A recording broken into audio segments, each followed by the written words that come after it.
subir muito rápido é muito difícil. Você vai passar por provações que você pode cair. Eu nunca vi ninguém, em caso de sucesso, tropeçar quando estava subindo. Vi tropeçar quando já estava lá em cima. Todo mundo nasce com dom. Todo mundo tem. A diferença é se uma educação ou um meio ambiente vai ser capaz de fazer aquilo ficar muito claro desde muito cedo. Ou se o meio ambiente, a sociedade e a educação for atrapalhar. E é tão interessante porque se você observa uma criança muito cedo, os dons estão lá. É que depois fica assim, para com essa palhaçada. Vamos supor que você tivesse pais e falasse assim, você não vai ser nada na vida, fica quieto, se comporta. Então é o que eu digo, uma educação não cria um dom. Ou potencializa ou aniquila. Todo mundo nasce com dom. Eu sou de uma geração que era assim, você vai fazer o quê? Você vai ser funcionário do Banco do Brasil, se você não quiser fazer faculdade, você vai fazer medicina, direito ou engenharia, entendeu? Porque fora disso diziam assim, vai se dar mal. Então assim, isso era uma regra. Hoje não, hoje a gente sabe que essa regra é burra. Porque assim, qual é o sentido e o propósito da vida? De qualquer um de nós. O sentido é você descobrir para o que você nasceu. E o propósito é você botar isso em ação. Então assim, você já tinha o sentido. Agora, quando você descobre o sentido, que é baseado no seu talento, e faz disso o propósito da vida, que é exercer isso, cara, é a glória da vida. Isso não quer dizer que você tenha que começar no propósito da tua vida, no sentido. Ninguém começa, né?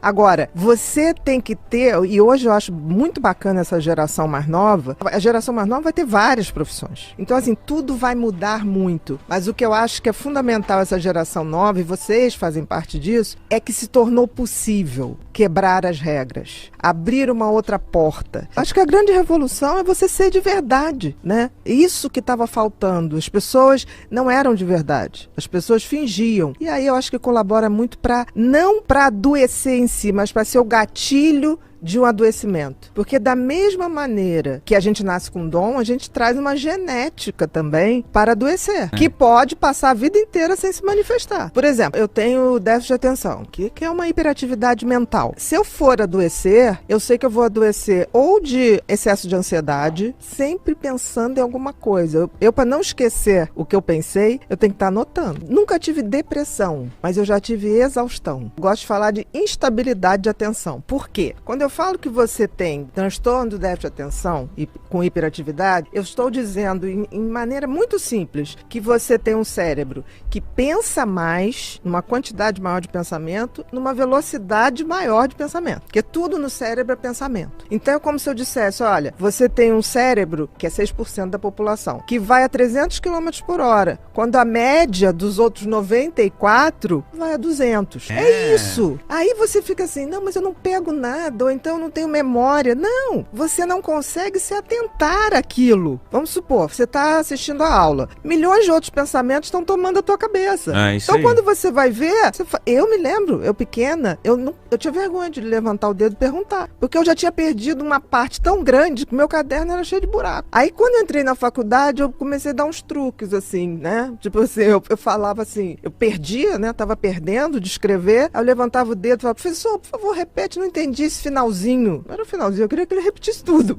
Por exemplo, um cérebro hiperativo. Nosso lobo frontal, que é aqui o que nós ganhamos do macaco, né? O macaco tem um troço curtinho, a nossa testa subiu. O lobo frontal é o grande maestro da orquestra cérebro. O que é maestro da orquestra cérebro? Tudo no cérebro é pensamento. Então é ele que dá a velocidade e a quantidade de pensamento. Então quando você não consegue prestar atenção numa coisa, é porque teu lobo frontal não está conseguindo filtrar o excesso de pensamento e falar assim, presta atenção aqui. Não, ele fica...